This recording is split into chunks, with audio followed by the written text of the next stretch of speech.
Good morning. Hope you guys are doing good. I'm doing great too. Just woke up some moments ago, and uh, gonna have breakfast and then head down to gym. So how you guys been doing? What's been going on with you guys? Like I promised, I said I'll be at least making a content once in a week because I go to work. So uh, that's what I'm trying to do. I don't care if I have content or not. I'll just get the phone, put the camera in front of me, and start speaking to it, and then we'll see. Some people love it, others don't, and that's totally fine. So let's see. How today we're going to. Usually, my program for the gym is that I do an hour of the leg and an hour of upper body because. I realized that while the other part of the body is resting, I could also be working on the other part of the body, and it perfectly works for me, so it's fine.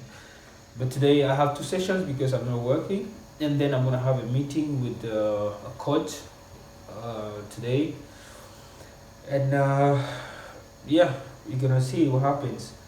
So let's see what we're gonna have for breakfast, and then. We come and cook as well, but I honestly can say I'm tired of cooking, but I need to eat, so I don't know. Let's see.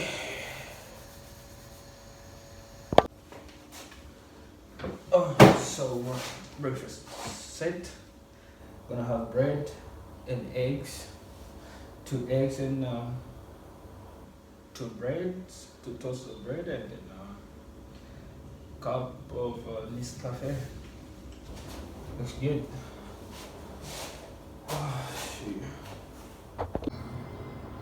So that's what's there for breakfast. 2 bread and the eggs and Nescafe. It's strong enough, can keep me for almost a day, half a day.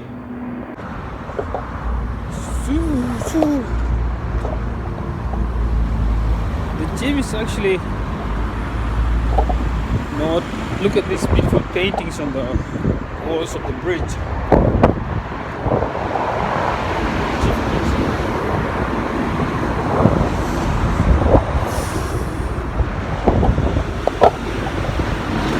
So the gym is not so far from my house. It's like 5 to 7 minutes walking. So actually the subscription for the month is done, so I have to go and renew it today. I'm not sure if it's today or tomorrow, but yeah. And then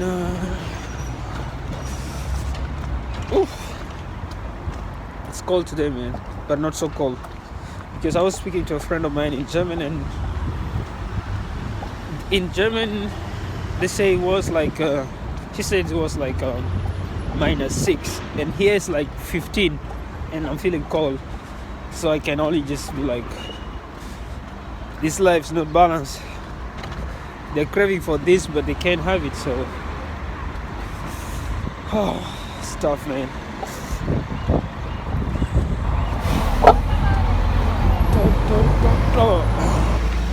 So what you guys been up to, and what do you guys want to hear, or what content you guys want to see?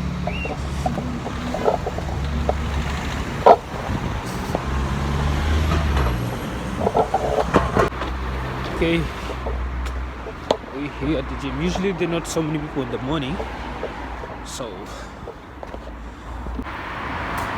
welcome to Brocho Gym. Let's go. See, there are not so many people. See, I have to get energy. This man.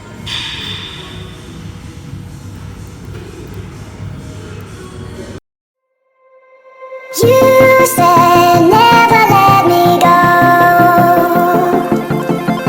You said never let me go. You said never let me go. You said never let me go. You said never let me go. You said never let me go.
done with the workout. Should have actually done 2 hours, but I mean should have done 2 sessions, but I had to go do other things. Obviously, it's not only gym that I do every day. I have things that I have to look after and do. So yeah, it's been good. So far, so good. Uh, well, just basically, I'm just trying to get myself ready until that opportunity comes. I can tell you guys don't know how many trials I have been turned down, not because I'm not good, but because they say I'm weak or I'm not looking strong. And probably most of you guys have had the same stories from whichever trials you guys went to. You probably the coach likes you, or for some reasons they would find your strength or your weaknesses.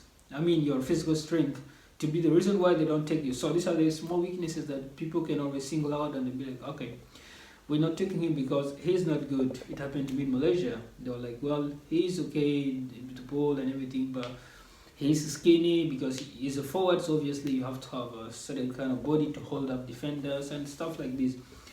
And it's true to some extent that football you'll need to use a lot of your body and stuff like this. But again, not everybody is naturally gifted with a strong body. Some people are just lean, and that should be fine.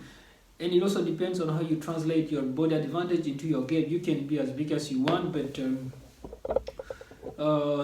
if you don't know how to use it, then you'll know that you can be small and you can also use that to your advantage, because we've seen a lot of small players. Actually, in the world, it's 80% of the smaller players are better than the huge players, because for some reasons it's just that. I mean, we've seen all this, and you probably have all these examples in your head. So again, I'm just trying to eliminate these small things, because when people tell me this is your weakness, it's not a bad thing. I take it positively and I take it as something that I'm going to work on next. And you could also do the same thing, and especially you guys that are in Africa or whichever part of the world you're in, and you're trying to go out there in the world to explore this journey.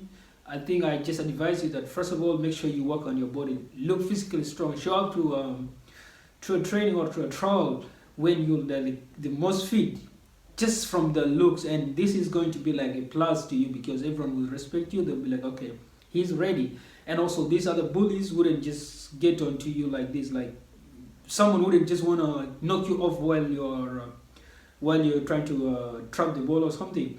Because usually people do that when they see that you are actually small. They do that just to let you know, hey, it's men's game here. But if you're that big, they'll be like, okay, he's already this guy, so nobody actually want to have a body contact with you. And you can translate that into your game to be your advantage.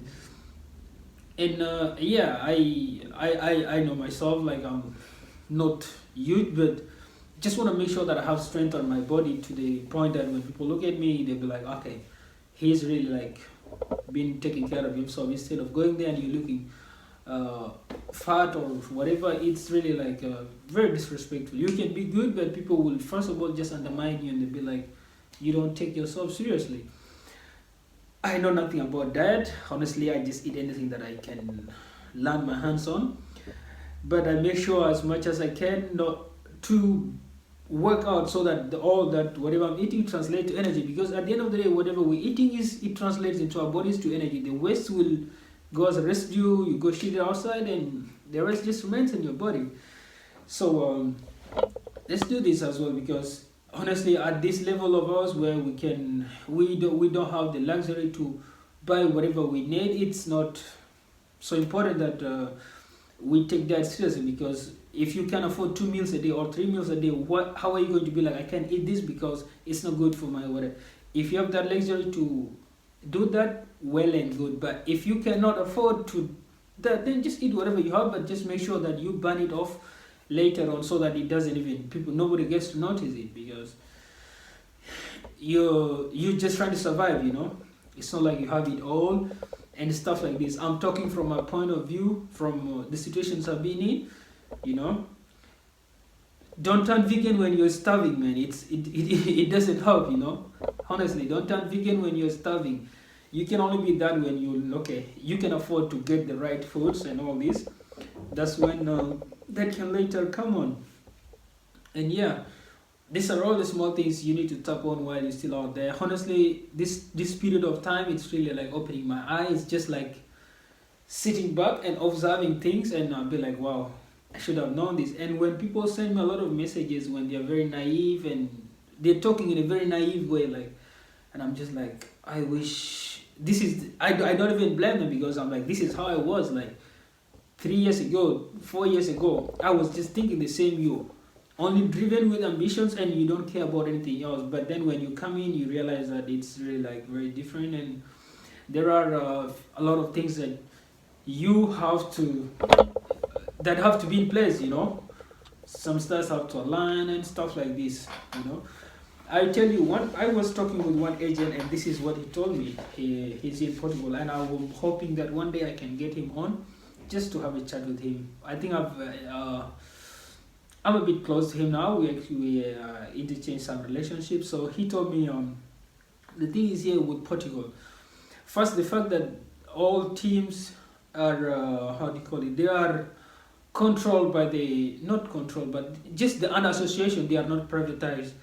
And this team under association, these are just area team. For example, this one area can come together and be like, oh well, we can do this for our kids. They have a playground, and then they be like, okay, the president, no, they don't really have the money, so they go to probably like the municipality, the head of the municipality. They be like, please, can you support our team? And the municipality can come out and be like, okay, we're gonna give you 20,000 for a year to run the team. They get that 20,000, and then the board of directors and all this, they bring something together, and they sit down and they come to a conclusion that, okay, our budget for the year is 30,000. So this 30,000 is supposed to run the team from the beginning of the season to the end of the season. So how many players do we have? We have 25 players. If they are not being paid, well and good, but we need to pay the coaches, or get the bus, or money for water and this and this. So when you are bringing in a foreign player that will need these extra expenses, for example, in my case where I will need a house or need to pay extra money for registration, that is out of the budget. Maybe the budget is like, on each player we are spending 300, But now Sunny comes and he's a foreign player. He needs his transfer fee has to be paid, and this and this. And if he's not in the budget, nobody's going to do it. Because if you do it, then you are killing the budget. Before the season even finishes, you will be some money less, and nobody wants to find themselves in that situation. So they get the thing, they draw the budget, and they stick to it until the end. And then when Sunny comes, he's very excited, he wants to play, the coach likes him, the management like him, but finances do not allow him to be registered. It drags everybody back. Not until probably like they are pushing for relegation, for a promotion. Probably everybody's seeing that, okay, they are left with 15 games or so to get promoted. They are the first or second in the table. Someone out of his own happiness, and because Sana has been doing good in training, they come out and they be like, well, because I'm happy and I'm seeing that we are pushing for promotion, I am putting in extra 5,000 euros for us to go. So this 5,000 euros would mean that we are going to bring Sunny into the team. And then this is how you get registered. But if the budget is 20,000 and you are just mid-table team, they don't see that you are going forward, you are going to get promoted or you're going to get relegated. They try also as much as they can to let some players go so they can save up some money for the budget for the next year. And this is just how it works, because it is a community thing. It's not like a business, and they also don't make a lot of money out of it. They just do it for the happiness of their children in the community and bringing people together and stuff like this. But when teams are privatized, if one big tycoon or Arab money comes in and they be like, okay, how much does it take for me to own this team to be my team? And they be like, oh, okay, you need to pay us 300,000. He pays 300,000, and the name starts to change to SAD. So most of the teams in Portugal that you see that have SAD at the end, those are privatized teams. Those are teams purely, they have nothing to do with the association or community. The money is coming from the president, and they are it's coming from the investor. So this person is investing it, and he has his long-term plans and this and this. And these are people later, when you go to the team, it is also easy for him to remove, because his ambitions are too strong that even if he exceeds the budget, he knows how to bring back his money. and these are things that are just have to play in place. So it is just a lot of things, and the other guy, when he sat me down and told me all this, it really opened my eye, and I was like, okay, it's really nobody's fault that I'm not able to play even if someone wants me. So these are just the variables that are not in my favor, but things that I'm in control with, I'll make sure that I control them. That is staying fit, trying to look for people to talk to, and try to see that we can figure out something in the future, because it is easy for you, like when you're starting a season. In a new season, it is easier for people, because when you are around, they will consider you and they'll put you in the budget, and they can try how to go around the corners to bring in things. So Portugal, honestly, Portugal is a good place to study, but I don't advise people that have played in other countries to come. If you're coming, better come with a contract, or come and go to a country, to a higher club that probably has the finances.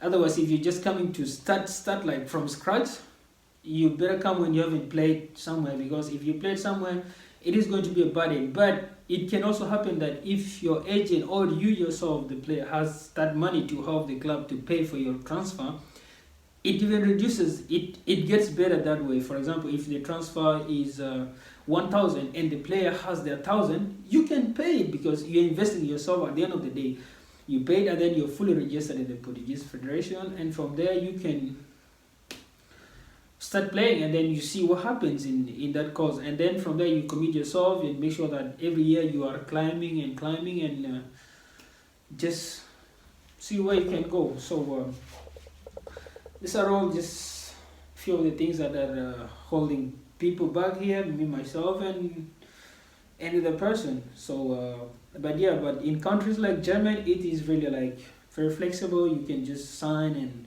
there is not this a lot of thing, maybe a few hundreds of euros that the club has to pay for you to get registered at the federation, which doesn't need you to, which is not a transfer fee anyway, just to register a player. And they could easily do that. So that's just what's happening. And it's crazy, man. So guys, I hope you guys are enjoying the videos, and I'm really I will actually try to dedicate a day just for all the people that are reaching out to me with heartwarming message. You guys don't know what it means when someone tells me, hey, I got you through your journey, and they appreciate what I'm doing and they feel inspired. It really humbles me, and it even gives me like the zeal, even if I don't have a team, but my resilience and the persistence is really like making other people happy and feel proud. So it humbles me to get this kind of appreciation or recognition. To someone it might not look a big thing, but when you speak such words to people, they inspire people and they make them be like, wow, I think whatever I'm doing is really like I'm heading to the right direction. I don't think I'm at that point of yet where I'm receiving a lot of hate. So honestly, I haven't yet received any negative energy or bad comments or someone bullshitting me. Maybe because I'm just studying and I'm just nowhere. But I expect that anyway, because at the end of the day, some people will see it differently when you start to maybe things even get better. But for now, things are really not the best, but the real ones are appreciating it, and these are the people that I will really keep at heart, because recognizing me when I'm still just a nobody is it's a big thing. It's easy to get lost later, or to not even connect with people when you're all up there, and then a lot of people start to come in, people that you haven't seen previously. It makes it complex, in that sense. But yeah, I hope to just remain where I am, and we see what happens. So guys, keep subscribing, we share, and you guys can comment down below whatever you guys want to see. I try to do that. I don't really have much that I could show except just sitting and talking to you. So let's see, if you guys want to see something else, just comment down there, and we can go about it. But yeah, it is about that time. We keep working hard. Make sure you work out, for your summer body, so that in the summer you don't start telling people that 6-pack is a sign of hunger. I know a lot of my friends, they say yeah, if you have 6 packs you're hungry, you're not feeding well. They think that having one big pack is like, yeah, this is good feeding. Come on bro, that's obesity, you're sick.